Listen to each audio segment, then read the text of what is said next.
తండ్రి కుమార పరిశుద్ధాత్మ త్రియేక దేవుని నామం పేరిట నా ఆత్మీయులకు హృదయపూర్వక వందనాలు. దేవుని మహాకృప ద్వారా ఈరోజు మనము సజీవ లెక్కలో ఉన్నాం. ఆయన కృప మనల్ని వెతికి రక్షించింది. ఆ కృపా సత్య సంపూర్ణుడైన నజరుడైన యేసుక్రీస్తు నామంలో మీకు నా హృదయపూర్వక వందనాలు. ఆత్మీయులారా, ప్రతిరోజు మేడగది సహవాసం ద్వారా కొద్ది నిమిషాలు మీకు వాక్యం అందించడానికి ప్రభు నాకు ఇచ్చిన కృపను బట్టి, భాగ్యాన్ని బట్టి దేవునికి మహిమ కలుగును గాక. దేవునికి స్తోత్రం. ఇశ్రాయేలీలు 430 సంవత్సరాలు ఐగుప్తు చెరలో బంధకంలో బానిసత్వంలో ఉండి వారు మూలుగులు విడుచుట, వారు కన్నీళ్లు విడుచుట, వారి రోదనను నా దేవుడు ఆకాశం నుండి చూచి దిగి వచ్చి అల్ఫా ఒమేగాగా వారిని విడిపించినాడు. దేవునికి స్తోత్రం కలుగును గాక. ఐగుప్తు అనే బంధకములో నుండి, ఐగుప్తు అనే చెరలో నుండి, ఐగుప్తు అనే వేదన నుండి, ఆ ఇనుప కొలిమిలో నుండి నా ప్రభు విడిపించి వారిని కనాను దేశానికి నడిపించినాడు. దేవునికి స్తోత్రం. ఈ రోజు మన ఆత్మీయ సందేశం ఆనంద యాత్ర. దేవునికి స్తోత్రం. ఆనంద యాత్ర. ఈ ఆనంద యాత్ర, ఈ ఆత్మీయ యాత్ర 40 సంవత్సరములు జరిగింది. ఆత్మీయులారా, ఇశ్రాయేలీలను నా ప్రభువు ఐగుప్తు చెరలో నుండి, ఫరో బానిసత్వంలో నుండి విడిపించి నడిపించినాడు. దేవునికి మహిమ కలుగునుగాక. అయితే వారు ఐగుప్తులో నుండి కనాను దేశానికి వెళుతున్న ఆ మార్గంలో 7 అనుభవాలను పరిశుద్ధాత్మునితో మాట్లాడడానికి ఇష్టపడుతున్నా. మొట్టమొదటిగా ఆత్మీయులారా, వారు ఐగుప్తుల నుండి బయటికి వచ్చి కనాను దేశ ప్రయాణంలో నిర్గమకాండం 12వ అధ్యాయం 13వ వచనం మొదటి మాట. నిర్గమకాండం 12వ అధ్యాయము 13వ వచనంలో వారు గొర్రెపిల్ల రక్తము ద్వారా విమోచించబడ్డారు, విడుదల పొందుకున్నారు. గొర్రెపిల్ల రక్తము వారి యొక్క గుమ్మములకు నిలువుగా అడ్డుగా గుర్తువేగా సంహారపు దూత వారి యొక్క గృహాలను, వారి గుడారాలను దాటింది. దేవునికి స్తోత్రం కలుగును గాక. ఆ గొర్రెపిల్ల రక్తము ద్వారా విడుదల పొంది వారు ఐగుప్తులో నుండి బయటికి వచ్చి గొర్రెపిల్ల రక్తం ద్వారా విడుదల పొంది యాత్రలో కొనసాగినారు. దేవునికి స్తోత్రం కలుగును గాక. మొదటి అనుభవము గొర్రె పిల్ల రక్తంతో విమోచించబడి ప్రయాణం ప్రారంభించినారు. ఆ గొర్రె పిల్ల నజరేయుడనే యేసు ప్రభునకు గుర్తుగా ఉంది. పాత నిబంధనలో గొర్రెపిల్ల రక్తము ద్వారా ప్రజలు విమోచించబడ్డారు.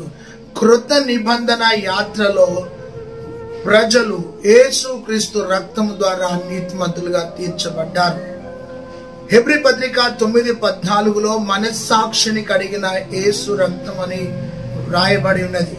మొదటి పేతురు 1:19లో విమోచించిన యేసు రక్తం అని వ్రాయబడినది. ఎఫెసీ పత్రిక 1:1 అధ్యాయం 7వ వచనంలో క్షమించిన యేసు రక్తము అని వ్రాయబడి ఉన్నది.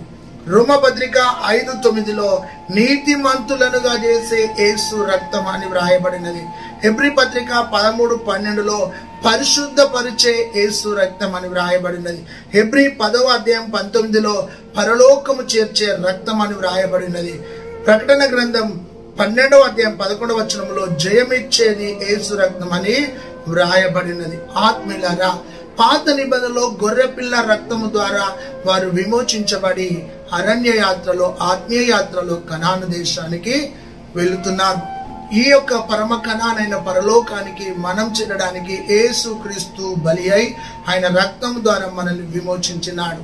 దేవునికి స్తోత్రం కలుగును గాక. ఆనంద యాత్రలో మొదటి అనుభవం యేసు రక్తంతో కడగబడుట, యేసు రక్తముతో పరిశుద్ధపరచబడుట, యేసు రక్తాన్ని విశ్వసించుట. యేసు రక్తము నిన్ను నన్ను విమోచించేది, పాపాన్ని కడిగేది యేసు రక్తము, పరిశుద్ధపరిచేది యేసు రక్తము.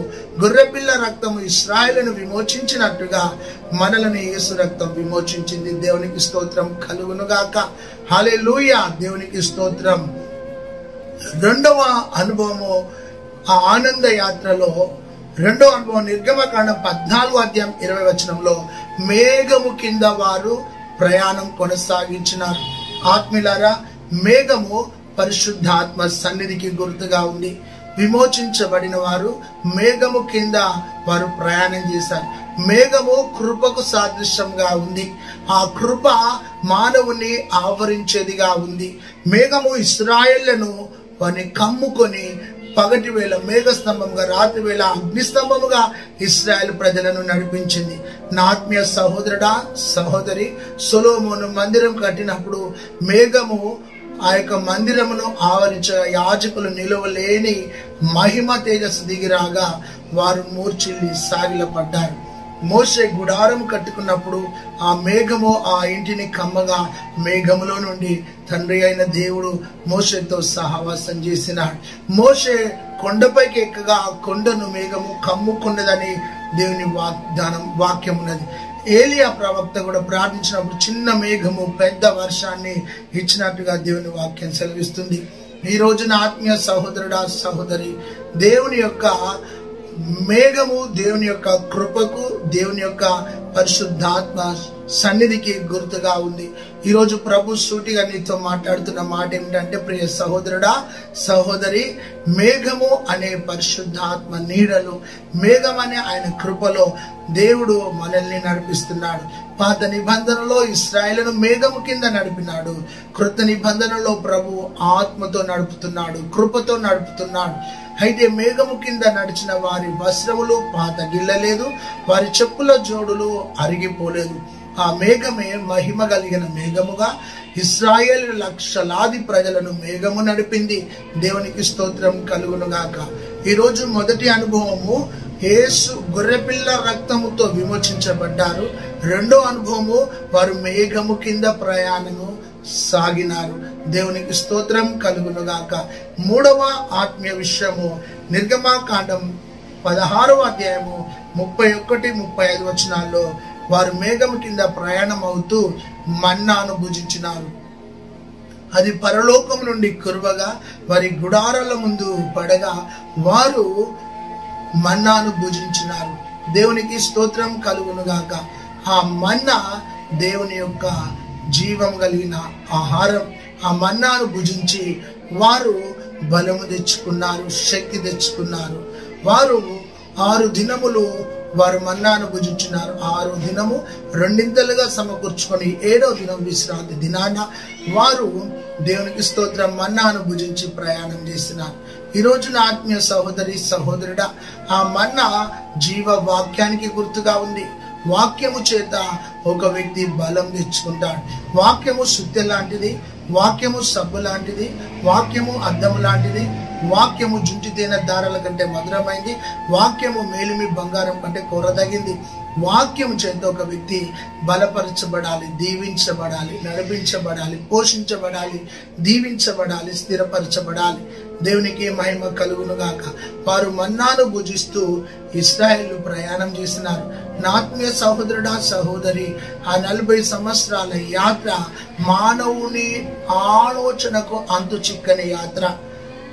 దైవిక పనులు, దైవికమైన దేవుని యొక్క ప్రణాళిక మానవునికి అర్థం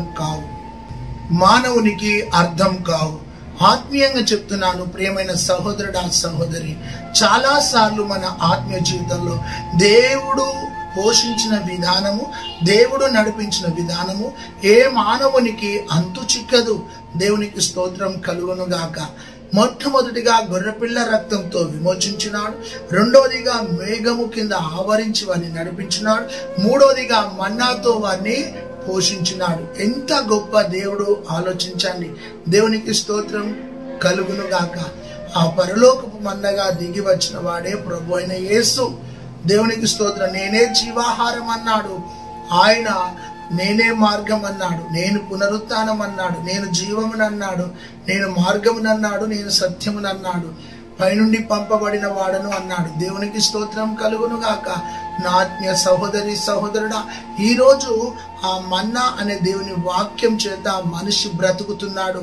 ఒక వ్యక్తి బ్రతకాలంటే రొట్టె వలన కాదు కానీ దేవునికి స్తోత్రం కలుగును గాక ఆయన వాక్యం ద్వారా మనం బ్రతుకుతున్నామని మర్చిపోవద్దు. ప్రభు సూటిగా నీతో మాట్లాడుతున్నాడు. దేవునికి స్తోత్రం.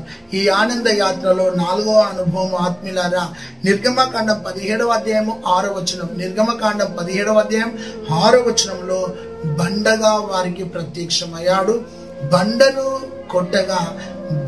కొట్టగా విస్తారమైన నీళ్లు ప్రవహించినాయి. ఆ విస్తారమైన నీళ్ల చేత వారు తృప్తి చెందినారు, కడగబడ్డారు, దీవించబడ్డారు. దేవునికి స్తోత్రం కలుగును గాక. నా ఆత్మీయ సహోదరి సహోదరుడా, ఆలోచించండి. దేవుడు నీతోనే మాట్లాడుతున్నాడు. ఆ సమృద్ధి అయిన నీళ్ల చేత వారు తృప్తి చెందినారు. దేవునికి స్తోత్రం. ఆ గొప్ప బండ నీడ వలె వారికి ఉన్నది. అంతేకాదు బండలో నుండి ప్రభు వారికి సమృద్ధి అయిన నీళ్ళనిచ్చాడు. వెంబడించిన బండ యేసు అని వాక్యం సెలవిస్తుంది. దేవునికి స్తోత్రం కలుగును గాక. ఆ బండలో నుండి సమృద్ధి అయిన నీళ్లను త్రాగి ఇశ్రాయేలు ప్రజలు ప్రయాణం చేసినారు. దేవునికి స్తోత్రం. ఈరోజు ఈ వాక్యం వింటున్న ఆత్మీయ సహోదరుడా సహోదరి, ఆ ఆత్మీయ యాత్రలో ఆయన బండగా వారికి నిలుచున్నాడు, ప్రత్యక్షత ఇచ్చాడు. ఆ బండలోని నీళ్లను త్రాగి వారు తృప్తి చెందినారు. ఈ ఆత్మీయ యాత్రలో గమనించినట్లయితే ఆ బండ క్రీస్తే అని కొరింథీ సంఘానికి పౌలు లేఖ రాసి చెప్తున్నాడు. దేవునికి స్తోత్రం కలుగును గాక. కొట్టబడిన బండ ప్రభు అయిన యేసు. అయితే ఆ బండ మీద సంఘాన్ని కడతానన్నాడు. ఆత్మీయులారా గమనించండి. ఈ రోజు దేవుని వాక్యం వింటున్న సహోదరుడా, ఇశ్రాయేలీలను ఏ విధముగానైతే అరణ్య యాత్రలో ఆత్మీయంగా నడిపినాడో నిన్ను నన్ను కూడా ప్రభు నడుపుతున్నాడు. ఇశ్రాయేళ్లకు ఆ గొర్రెపిల్ల రక్త విమోచన, ఇశ్రాయేళ్లకు మేఘము కృపగా ఆవరించింది, ఇశ్రాయేళ్లకు మన్నా దేవుని వాక్యముగా ఉన్నది, ఇశ్రాయేళ్లకు బండ యేసుక్రీస్తు ప్రభుకు సాదృశ్యంగా ఉన్నాడు. అయితే ఆ విధముగా బండగా వారితో ఉన్నాడు, వారిని నడిపించినాడు, వారికి తృప్తినిచ్చినాడు, వారికి సమృద్ధి అయిన నీళ్ళనిచ్చినాడు. ఈరోజు నా ఆత్మీయ సహోదరుడు ఆ సహోదరి, నీళ్ళ ద్వారా నీకు 4 ఉపయోగాలు. ఒకటి, నిన్ను శుద్ధి చేసేది నీరు. రెండోది, నీ ఆత్మీయ జీవితంలో ఈ నీరు నీ ఆత్మీయ జీవితానికి నూతన జన్మనిచ్చేది. దేవునికి స్తోత్రం కలుగును గాక. ఈ నీరు నీ యొక్క దాహాన్ని తీర్చేది. దేవునికి స్తోత్రం కలుగును గాక. ఈ నీరు నీ యొక్క నిత్యత్వమునకు మార్గమై నీ జీవితానికి తృప్తినిచ్చేది వాక్యమైనది. అయితే ఈ యొక్క బండలోని నీళ్లను తాగి వారు చక్కగా ప్రయాణమైనారు. దేవునికి స్తోత్రం కలుగునుగాక. అయితే 5వ అనుభవం ఈ ఇశ్రాయేలు యాత్రలో నిర్గమకాండం 31వ అధ్యాయం 18వ వచనంలో రాతి పలకలను మోషేకు దేవుడిచ్చినాడు. ఈ రాతి పలకలు దేవుని వాక్యం, కృపా సత్యానికి రెండింటికి గుర్తుగా ఉన్నాయి. దేవునికి స్తోత్రం. దేవుడు ఆజ్ఞలను ఇచ్చాడు. ఆ ఆజ్ఞలను అనుసరిస్తూ మీరు బ్రతకాలన్నాడు. దేవునికి స్తోత్రం. 10 ఆజ్ఞలను మోషేకిచ్చి ఈ ఆజ్ఞలను అనుసరిస్తూ నడవాలి, నేను తప్ప వేరొక దేవుడు లేడన్నాడు. దేవునికి స్తోత్రం. అలా చెప్తున్నాడు. పరిశుద్ధ దినాన్ని, విశ్రాంతి దినాన్ని పరిశుద్ధంగా ఆచరించమన్నాడు. దేవునికి మహిమ కలుగునుగాక. నీ తల్లిని తండ్రిని సన్మానించు అన్నాడు. అంతేకాదు దొంగలించద్దు అన్నాడు, వ్యభిచరించద్దు అన్నాడు, నీ పొరుగు వారిది ఏది ఆశించద్దు అన్నాడు. ఈ విధంగా 10 ఆజ్ఞలు ఇచ్చి ఇశ్రాయేలుకు ఒక కట్టడనిచ్చి వారిని కట్టడలను అనుసరిస్తూ నడిపించినాడు. దేవునికి మహిమ కలుగునుగాక. దేవుడు నీతో సూటిగా మాట్లాడుతున్న మాట ఏంటంటే, ఆయన ఆజ్ఞను అతిక్రమించకు అని చెప్తున్నాడు. ఆజ్ఞ అతిక్రమిస్తే అది పాపము. ఆ పాపం వల్ల మరణం వస్తుంది. ఏమని ఆజ్ఞ తెలుసా? నిన్ను వాళ్ళని పొరుగు వారిని ప్రేమించు అన్నాడు. నీ దేవుడని యెహోవాను ప్రేమించు అన్నాడు. దేవునికి స్తోత్రం కలుగును గాక. ఈరోజు నీ ఆత్మీయ జీవితంలో ఆజ్ఞలను అనుసరించి నడుస్తున్నావా? ఆజ్ఞను దాటి నడుస్తున్నావా? ఆజ్ఞను దాటి నడుస్తున్నావంటే నీ జీవితంలో ఏదో భయంకరమైన కీడు రాబోతున్నదని అర్థం. ఈరోజు నీవు దేవుని ఆజ్ఞను దాటి జీవిస్తే, ప్రభువా ఈరోజు నన్ను క్రమపరచు, నన్ను తండ్రి సరిచేయి, నన్ను సరిదిద్దు అని నువ్వు అడుగు అని ప్రభు నీతో మాట్లాడుతున్నాడు. దేవునికి స్తోత్రం కలుగునుగాక. రాతి పలకలనిచ్చినాడు, ఆజ్ఞలనిచ్చినాడు, ధర్మశాస్త్రాన్ని ఇచ్చినాడు. ధర్మశాస్త్రం అనుసరిస్తూ నువ్వు నడవాలని చెప్పినాడు. దేవునికి స్తోత్రం కలుగునుగాక. పాత నిబంధనలో దేవుడే వారికి ధర్మశాస్త్రం కట్టడలనిచ్చి వాటిని అనుసరిస్తూ నడవమన్నాడు. క్రొత్త నిబంధనలో 2 ఆజ్ఞలు ఇచ్చినాడు. నీ దేవుడైన యెహోవాను నీ పూర్ణ హృదయముతో నీ పూర్ణ మనసుతో నువ్వు దేవుని సేవించమన్నాడు. రెండోది నిన్ను వల్ల నీ పొరుగువాన్ని ప్రేమించమన్నాడు. అయితే నువ్వు దేవుని ప్రేమిస్తున్నావా, నీ పొరుగువాన్ని ప్రేమిస్తున్నావా అని ప్రభు నీతో మాట్లాడుతున్నాడు. ఆ విధముగా రాతి పలకలనిచ్చి వారిని నడిపించినాడు. ఆరోదిగా చూస్తే ఆత్మీయులారా, నిర్గమకాండం 25వ అధ్యాయము 17వ వచనంలో 37వ అధ్యాయం 6వ వచనంలో వారికి మందస్సముగా తోడై ఉన్నాడు. మందస్సము ముందు వెళ్ళాలి. ఆ మందస్సాన్ని యాజకులు మోయాలి. యాజకులు భుజాల మీద మందస్సం ఉన్నది. ఆ మందస్సము దేవుని యొక్క మహిమకు సాదృశ్యం. దేవుడు వారికి ముందుగా ఉండి వారిని నడిపిస్తున్నాడు. నా ఆత్మీయ సహోదరి సహోదరుడా, నీ ఆత్మీయ యాత్రలో మందసమైన దేవుని మహిమ నీ ముందుండాలని, ఆ మహిమలో నువ్వు నడవాలని ప్రభు నీతో చెప్తున్నాడు. నీ సొంత ఆలోచన చేత నడవకు. నీ బలము నిన్ను నడిపించద్దు, నీ ధనము నిన్ను నడిపించద్దు, నీ తెలివి నిన్ను నడిపించద్దు. నిన్ను నడిపించేది దేవుని మందసం, దేవుని సన్నిధి నడిపించాలి. ఆయన సన్నిధి నీకు నిత్యం తోడై ఉండాలని ప్రభు నీతో మాట్లాడుతున్నాడు. అయితే ఈరోజు సూటిగా ప్రభు నీతో చెప్తున్న మాట, నువ్వు ఎలా నడుస్తున్నావు ఆలోచించు. చీకటిలో నడుస్తున్నావా, పాపంలో నడుస్తున్నావా, లోకాశలో నడుస్తున్నావా, ఎలా నడుస్తున్నావు, ఆచారాలలో నడుస్తున్నావా, ఏ విధంగా నడుస్తున్నావు? దేవుని మందసం నడిపిస్తుందా? దేవుని ఆత్మ నిన్ను నడిపిస్తుందా? దేవుని వాక్యం నిన్ను నడిపిస్తుందా? పరిశుద్ధాత్మ సన్నిధి నిన్ను నడిపిస్తుందా? ఏది నడిపిస్తుంది? ఒకవేళ నీ యొక్క ఆలోచనలు నిన్ను నడిపిస్తే నీ ఆలోచనలు పక్క పెట్టి, దేవా నన్ను నడిపించయ్యా, అయ్యా సమభూమి గల ప్రాంతంలో నన్ను నడిపించయ్యా, జారిపోకుండా పడిపోకుండా నన్ను నడిపించయ్యా అని ప్రభు కృపను కోరుకో. ప్రభా నువ్వు నన్ను నడిపించు ప్రభా నడుగు. హల్లెలూయా, దేవునికి స్తోత్రం.